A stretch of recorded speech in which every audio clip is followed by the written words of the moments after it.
కొడుకు పెళ్లి రిసెప్షన్ రద్దు చేసి రైతులకు 2 కోట్ల విరాళం ఇచ్చిన ఎమ్మెల్యే.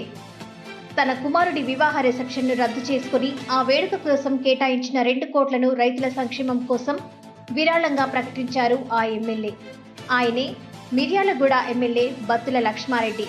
వివరాల్లోకి వెళ్తే ఎమ్మెల్యే లక్ష్మారెడ్డి తన కుమారుడు సాయి ప్రసన్న వివాహం సందర్భంగా మిర్యాలగూడలో భారీ ఎత్తున రిసెప్షన్ ఏర్పాటు చేయాలని మొదట భావించారు. అయితే తన నియోజకవర్గంలోని రైతులు పడుతున్న ఇబ్బందులను చూసి ఆయన చెలించిపోయారు. దీంతో వేడుకల ఆడంబరాలకు పోకుండా ఆ డబ్బును అన్నదాతలకు ఉపయోగించాలని నిర్ణయించుకున్నారు. ఈ నిర్ణయంతో తన కుమారుడు సాయి ప్రసన్న ఇతర కుటుంబ సభ్యులతో కలిసి ఆయన సీఎం రేవంత్ రెడ్డిని కలిశారు. 2 కోట్ల చెక్ను సీఎంకు అందించి ఆ నిధులతో మిర్యాలగూడ నియోజకవర్గంలోని 1,00,000 మంది రైతులకు ఒక్కొక్కరికి బస్తా చొప్పున యూరియాను ఉచితంగా అందించాలని విజ్ఞప్తి చేశారు.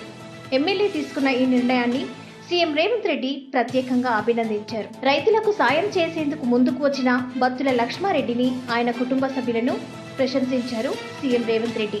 ఇది ఎందరికో స్ఫూర్తినిస్తుందని రేవంత్ రెడ్డి అన్నారు.